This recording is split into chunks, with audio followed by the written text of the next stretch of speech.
News ఛానల్కు స్వాగతం. ఈనాటి ముఖ్యాంశాలు: ప్రగతికి మార్గం పీపీపీలే, విశాఖకు యాక్సెంచర్, ఘనంగా జాతీయ సినీ అవార్డుల ప్రదానోత్సవం, విజయవాడ ఉత్సవ్కు నేడు ఉపరాష్ట్రపతి రాక, నల్లమల్లలో 87 పెద్ద పులులు, పిల్లలకు జ్ఞాపక శక్తిని పెంచే ఆహారం. ఈరోజు వార్తలను చూద్దాం. ప్రగతికి మార్గం పీపీపీలే. అనుకున్న ప్రగతిని త్వరితగతిన పొందాలంటే పీపీపీ విధానమే మార్గమని ముఖ్యమంత్రి చంద్రబాబు పేర్కొన్నారు.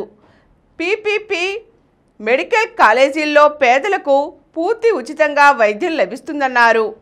నేను సీఎంగా ఉండగా గతంలో జేగురుపాడు పవర్ ప్లాంట్ను పీపీపీ విధానంలో జీవీకే కంపెనీకి అప్పగించాను. దాన్ని పూర్తి చేసి తిరిగి ఇప్పుడు రాష్ట్ర ప్రభుత్వానికి అప్పగించారు. అది పీపీపీ మోడల్ పవర్. ఇదే విధానంలో మెడికల్ కాలేజీలను నిర్మించనున్నాం. ఆస్తి ప్రభుత్వానిది, నిర్వహణ ప్రైవేటుది.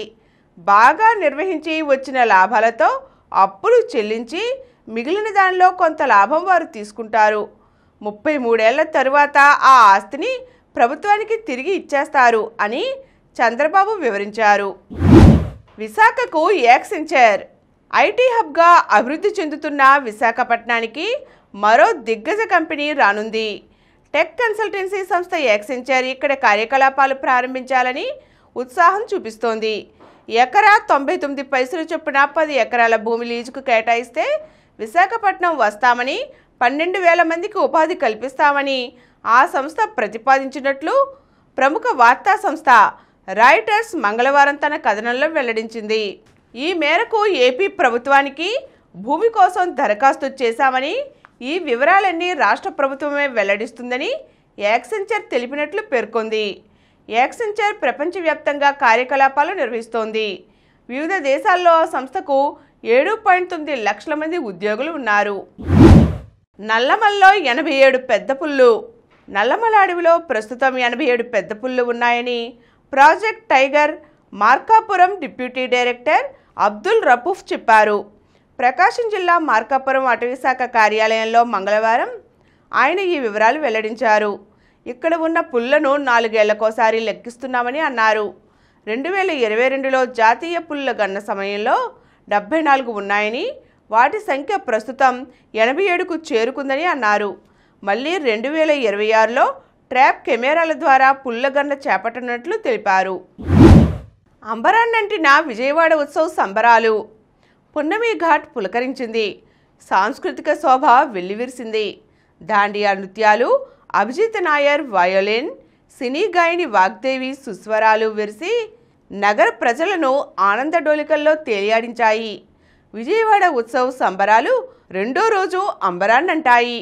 నగరంలోని పున్నమి ఘాట్లో మంగళవారం నిర్వహించిన సాంస్కృతిక ప్రదర్శనలు అబ్బురపరిచాయి. ముఖ్య అతిథిగా గవర్నర్ అబ్దుల్ నజీర్ హాజరై వీక్షించారు. తొలుత ప్రాంగణంలో ఏర్పాటు చేసిన అమ్మవారి మండపాన్ని తిలకించారు. గాయత్రీమాత అలంకరణలో ఉన్న దుర్గమ్మకు ప్రత్యేక పూజలు జరిపారు. సినీ గాయని చిన్నారి వాగ్దేవి మృదు మధురంగా ఆలపించిన భక్తి గీతాలను ఆయన ఆసక్తిగా తిలకించారు. ఘనంగా జాతీయ అవార్డుల ప్రదానోత్సవం. దేశ చలనచిత్ర రంగంలో అత్యంత ప్రతిష్టాత్మకమైన దాదాసాహెబ్ ఫాల్కే అవార్డును న్యూఢిల్లీలోని విజ్ఞాన్ భవన్లో మలయాళ నటుడు మోహన్ లాల్కు రాష్ట్రపతి ద్రౌపది ముర్ము అందించారు.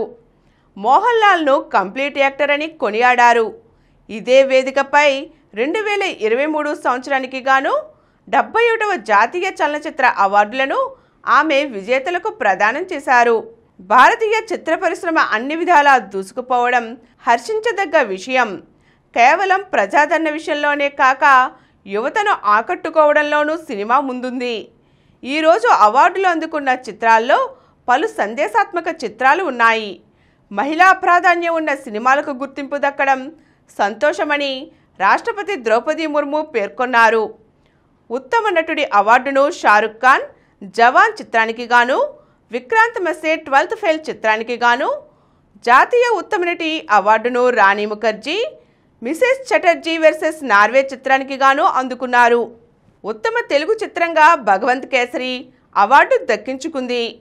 బలగం సినిమాలో ఊరు పల్లెటూరు పాటకు కాసర్ల శ్యామ్ ఉత్తమ గేయ రచయిత అవార్డును అందుకున్నారు.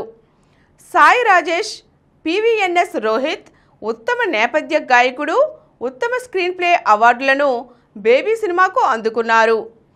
ఉత్తమ యానిమేషన్ విజువల్ ఎఫెక్ట్స్ కేటగిరీలో హనుమాన్ చిత్రానికి అవార్డు దక్కింది. విజయవాడ ఉత్సవ్కు నేడు ఉపరాష్ట్రపతి రాక. విజయవాడ ఉత్సవ్ విజయవంతంలో ప్రతి ఒక్కరూ భాగస్వాములు కావాలని ఎంపీ కేశినేని శివనాథ్ పిలుపునిచ్చారు. ఈ ఉత్సవంలో తదుపరి ఘట్టాలు ఎంతో ఆసక్తిగా, ఉత్సాహంగా ఉంటాయన్నారు. ఈరోజు పున్నమి ఘాట్లో జరిగే కార్యక్రమంలో ఉపరాష్ట్రపతి పికే రాధాకృష్ణన్తో పాటు పలువురు గవర్నర్లు, కేంద్ర మంత్రులు హాజరవుతారన్నారు. ఈ నెల 28న ఉప ముఖ్యమంత్రి పవన్ కళ్యాణ్, 29న కేంద్ర పౌర విమానయాన శాఖ మంత్రి రామ్మోహన్ నాయుడు పాల్గొంటారన్నారు. ఉపరాష్ట్రపతి పర్యటన నేపథ్యంలో పున్నమి ఘాట్లో ఏర్పాట్లను పరిశీలించిన ఆయన పలువురు నేతలతో కలిసి విలేకరుల సమావేశం నిర్వహించారు. ఈ సమావేశంలో మాట్లాడుతూ ప్రతిరోజు సాయంత్రం 6 గంటల తర్వాత నగరవాసులు విజయవాడ ఉత్సవంలో పాల్గొని సాంస్కృతిక ప్రదర్శనలను ఆస్వాదించాలని విజ్ఞప్తి చేశారు. స్వచ్ఛాంధ్ర కార్పొరేషన్ చైర్మన్ కొమ్మారెడ్డి పట్టాభి, మాజీ ఎమ్మెల్సీ బుద్ధా వెంకన్న, టీడీపీ రాష్ట్ర అధికార ప్రతినిధి నాగుల్ మీరా ఈ సమావేశంలో పాల్గొన్నారు. పాలస్తీనాకు దేశ హోదా హక్కు. పాలస్తీనాకు దేశ హోదా అనేది హక్కు అని, కానుక కానే కాదని, ప్రస్తుత పీడకలకు ఇదొక్కటే పరిష్కారమని, గాజా యుద్ధానికి కూడా ఇదొక్కటే ముగింపు అని ఐక్యరాజ్యసమితి ప్రధాన కార్యదర్శి ఆంటోనియో గుటెరస్ పేర్కొన్నారు. అమెరికాలోని న్యూయార్క్లో మంగళవారం ప్రారంభమైన ఐరాస 80వ సర్వసభ్య సమావేశంలో ఆయన మాట్లాడుతూ గాజాలో పరిస్థితి అత్యంత భయంకరంగా ఉందని, ఇజ్రాయెల్ పాలస్తీనాల మధ్య వివాదానికి పాలస్తీనాకు దేశ హోదా కల్పించడమే పరిష్కారమని పేర్కొన్నారు. అయితే హమాస్ మారణహోమాన్ని, పాలస్తీనా ప్రజల సామూహిక హన్నాలను ఎవ్వరూ ఎట్టి పరిస్థితుల్లోనూ సమర్థించబోరని గుటెరస్ నొక్కి చెప్పారు. మరోవైపు ఆక్రమిత వెస్ట్ బ్యాంకులో విస్తరించడాన్ని, నిర్మాణాలు చేపట్టడాన్ని ఐరాస జనరల్ అసెంబ్లీ అధ్యక్షురాలు అన్నాలేనా బేర్బాక్ ఖండించారు. వెస్ట్ బ్యాంకులో విస్తరణలు, కూల్చివేతలు వంటివి రాజకీయ పరిష్కారాన్ని మరింత క్లిష్టతరం చేస్తున్నాయని అన్నారు. పిల్లలకు జ్ఞాపక శక్తిని పెంచే ఆహారం. పాలకూర, తోటకూర, బచ్చలి కూరల్లో మెదడు కణాలను వృద్ధి చేసే విటమిన్లు, ఖనిజాలు, యాంటీ ఆక్సిడెంట్లు, ఫోలేట్లు అధికంగా ఉంటాయి. ఈ ఆకుకూరలను తరచూ తినిపిస్తూ ఉంటే పిల్లల్లో ఏకాగ్రత, జ్ఞాపకశక్తి పెరుగుతాయి. బ్లూబెర్రీ, స్ట్రాబెర్రీ, క్యాన్బెర్రీ, యాపిల్ పండ్లను తినిపిస్తే మెదడు పనితీరు వేగవంతం అవుతుంది. చదివిన అంశాలన్నీ చక్కగా గుర్తుపెట్టుకోగలరు. బాదం, వాల్నట్స్, పిస్తా, పొద్దుతిరుగుడు గింజలు, గుమ్మడి గింజలను తినిపిస్తే వాటిలో ఉండే ఒమేగా-3 ఫ్యాటీ యాసిడ్స్ జ్ఞాపకశక్తి పెరగడానికి దోహదం చేస్తాయి. రోజుకు ఒక కోడిగుడ్డు తినిపించినా ఫలితం ఉంటుంది. రాజ్మా, పల్లీలు, శనగల్లో ప్రోటీన్లు, పీచు పదార్థాలు, జింక్ ఎక్కువగా ఉంటాయి. ఇవి ఆహారంలో చేర్చడం వల్ల పిల్లలకు గుర్తుపెట్టుకునే శక్తి పెరుగుతుంది.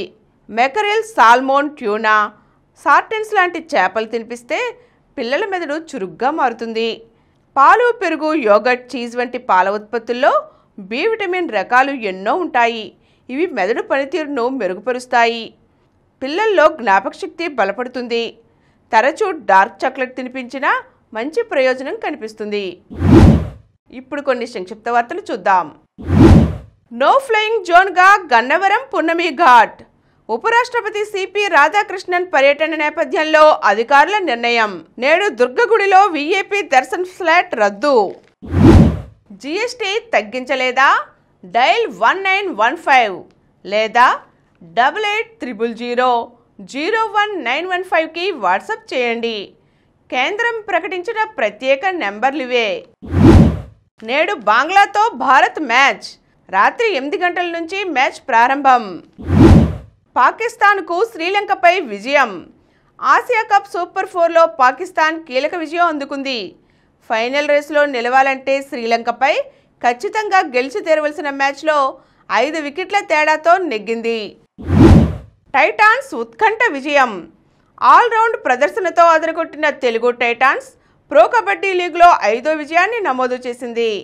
మంగళవారం మ్యాచ్లో టైటాన్స్ 30-29తో గుజరాత్ జైంట్స్పై గెలిచింది. మరిన్ని వార్తా విశేషాలతో రేపటి సమరం న్యూస్లో తిరిగి కలుద్దాం. Thank you.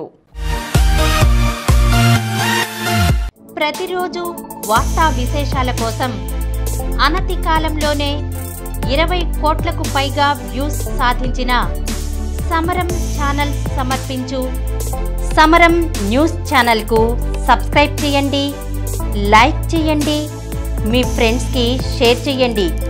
అలాగే ప్రక్కనున్న గంట సింబల్ని ప్రెస్ చేయడం మర్చిపోకండి.